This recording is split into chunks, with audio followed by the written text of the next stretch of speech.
Okay, what we're going to do in this video is we're going to demonstrate how to use a nested if or a nested if-else in a program. And what I need you to do is, if you haven't taken out a piece of paper to write notes, you should do that at this time. So pause the video and get the paper out to take notes. Now, I don't have notes handed out to you for this, so you're going to need to write some things down. I would suggest you write some of this stuff down. So we dealt with, as we were saying earlier, we have a class. We dealt with a class where the user was asked to type one of two colors, and then that one condition determined whether they got a puppy or a kitten. And but in this program that we're going to do right now, which is we're going to call pick color number, is going to ask them for two responses. And so the second thing that they're going to ask the user is to type a 1 or a 2, and that's going to determine how many puppies or kittens that they get. And so instead of just one condition, there are now two conditions, and that's the critical thing to understand about this demonstration, is that two conditions are necessary to determine the prize, where what we went through earlier was only one condition was required. In other words, two conditions have to be true before the prize is determined. Right? That's important.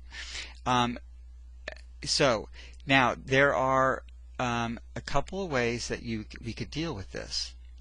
And you notice it says two conditions. Well, where have we dealt with two conditions before? Well, we just got through dealing with two conditions when we used compound Boolean expressions.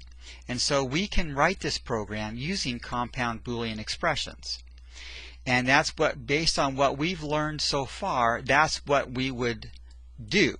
But we're going to now learn another way that we could do this. So we're going to demonstrate both.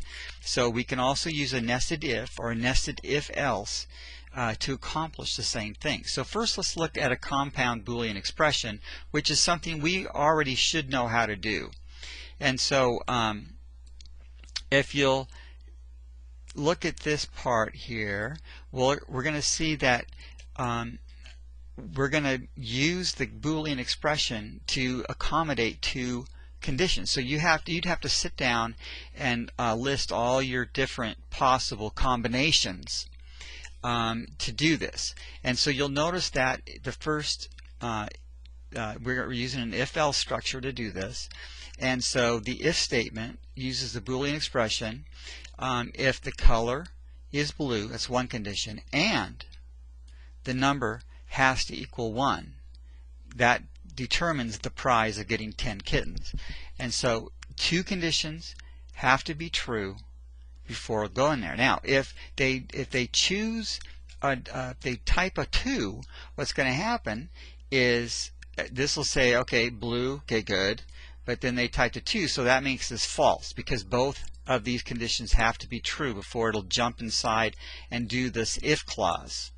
So then it would go to else if. It would skip this if clause, go to else if, and go, okay, did they type blue? Yes. Did they type a 2? Yes. Okay, then you win 20 kittens. Okay, let's say they typed a red and a 2. So the compiler would go here, go blue. Nope, that's not true. So we're going to go to else if. No, they typed red, so not blue, so that's not true. Go to this else if. Okay, they typed red. Okay, that's true. Did they type 2 or 1? Nope, they typed a 2, so this is false. So it goes down to else if, and then they typed red, and then they typed 2, so that's true. So it jumps in and does this else if clause, skips all the rest of the clauses, and goes down to this one and prints that they win 20 puppies. So the point is that the program is set up so that two conditions have to be true in order for the prize to be determined. And one way to do that is by a compound Boolean expression that sets it up and using the AND operator, because two conditions have to be true. And of course here we're allowing for an invalid entry. Okay, so now what we're going to do is we're going to do a demonstration of the nested if. And actually before we do that, let's go ahead and run this, and just so that you can see how this actually works. And so if we pick red, type a red, and then type a 2, you're going to see we should get 20 puppies out of that. And so the thing actually works. Okay, what we need to do now is on the front table, there should be a paper that you should have now, and if you have, make sure you have that, and that's going to be the demonstration of a nested if or if else. So you could write notes on it if you'd like, and so here's how this works. Now let's just take again, we're going to do the same program, only we're going to use a nested if instead of compound Boolean expressions. And so here's the deal. Let's look at what we've already done so up to this point in chapter 5. We have established that you have an if statement, and if that statement's true, then the compiler will go in and do the if clause. Now if it's not true, it's going to go the else if and see if that Boolean expression is true, and if that's true, it jumps in and does an else if clause. And then it would continue doing that until you have one more, possibly one more thing left would be the invalid entries, and you could use else at that point. Now, what's going to happen here, the thing is that we have not just one condition that needs to be true, but two conditions. And we're going to use what's called a nested if-else. And the thing I want you to see is that if this is true, if the person types a blue, now that determines that they get kittens, but now their number is going to determine how many kittens they have. And so that means you have the program has to make another decision. So it's already made the decision, okay, blue, okay, that means we're going to jump in here and we're going to do whatever it says to do in between these braces. But within these braces, it has to make another decision. And so instead of having like a print statement or some kind of an assignment to a variable or something like that, instead of an if clause, the if clause is actually going to become a whole nother if structure, or an if-else structure. And in this case, it's going to be a whole nother if-else structure.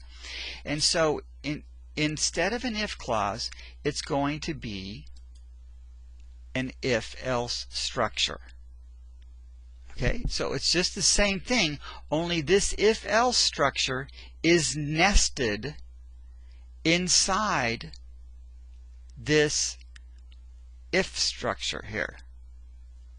Okay, so that's why it's called a nested if or a nested if-else, is because this if-else is actually nested or placed within another if structure. And so if this if statement is true, or if this Boolean expression of this if statement is true, we're going to jump in here and do another if-else structure, because a second decision has to be made. So just to look at this, notice here that, remember that we have to have two conditions to be true in order for the prize to be determined. And so what happens is, oops, I gotta do this first.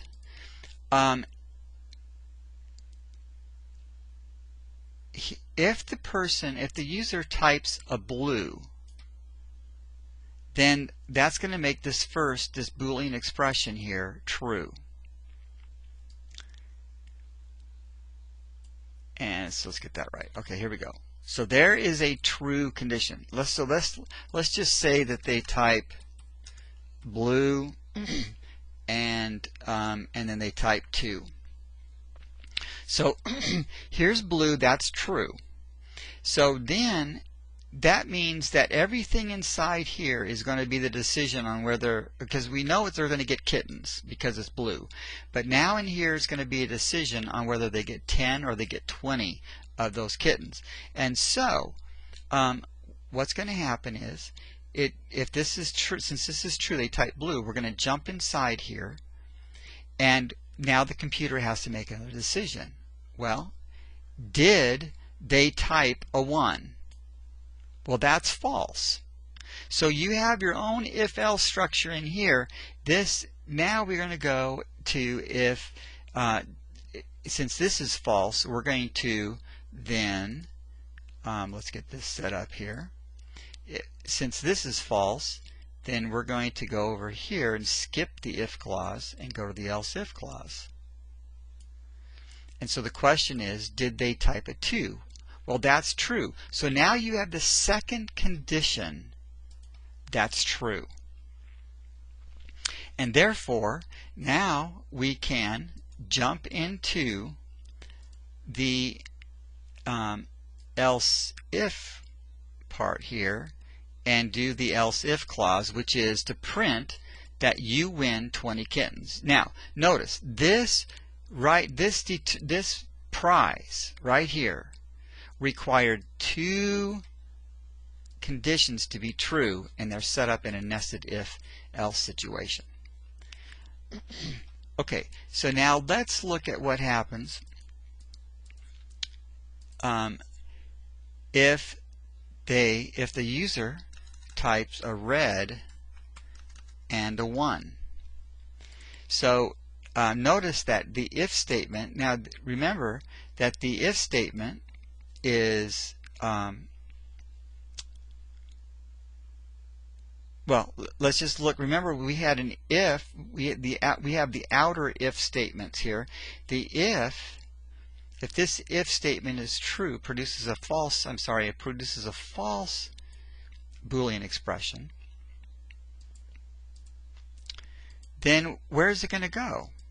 Well, we're going to go to the else if that is on the same indentation as the if. So notice we don't go from this if to this else if, because this else if has nothing to do with that if, because they're in a different indentation. And notice these guys all have the same indentation. So you go from if, so when you jump in here, you go from if, and if that's not true, then you go to else if, and if that's not true, then you go to else. And you're only going to do this if this particular Boolean expression up here is true. But now here you have a whole different indentation. And so here you have an if, and if that if is not true, then you're going to go to this else if.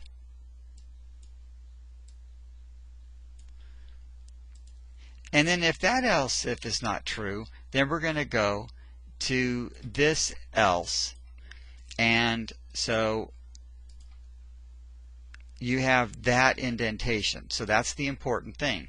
So if the user types red and 1, then this Boolean expression is false. And so if is going to bypass this nested if else and this so-called if clause, and it's going to go in to the next alternative, which is the else if.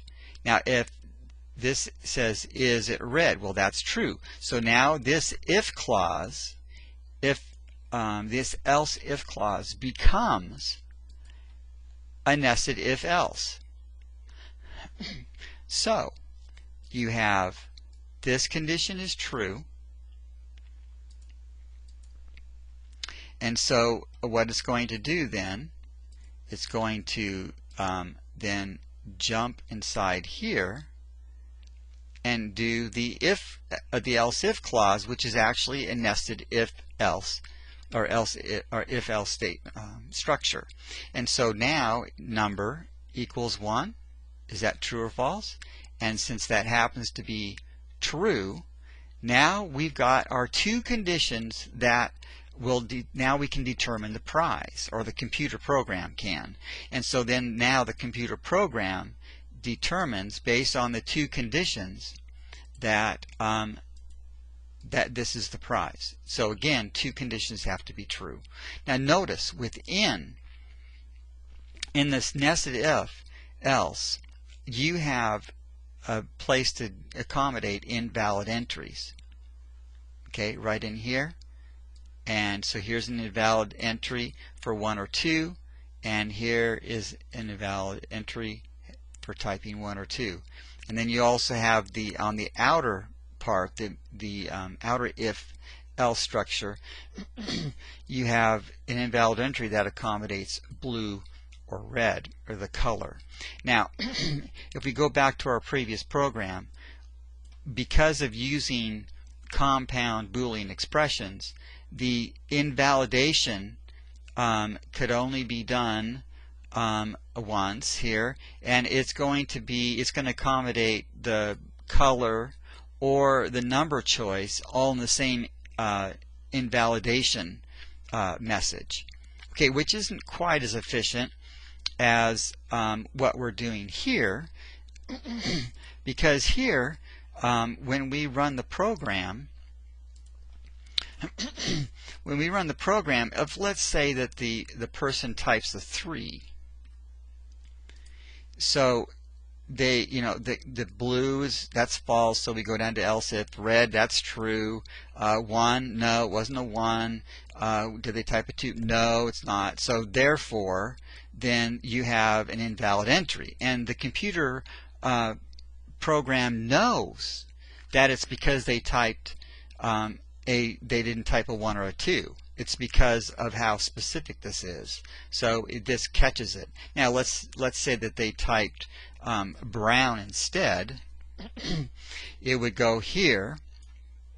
Let's just remove our highlights. Okay, so let's say they typed brown but they typed a 2. Okay, so in here this is false, so the program skips all this and goes to else if and goes, did they type red? No, that's false, so then it goes to skips all of this, and then it goes to else, which is accommodating invalid entry. Okay, well that means that because we were checking to see if they typed a blue or a red, then the computer program knows that the problem is they didn't make the right color choice. They either misspelled blue or red, or they not capitalized, because we have ignore case. No, we don't have ignore case. They capitalized, or maybe they typed a different color. All right, so it knows that it's because of a wrong color choice. All right, so that is a nested if else, and hopefully this will help you as you do tonight's homework.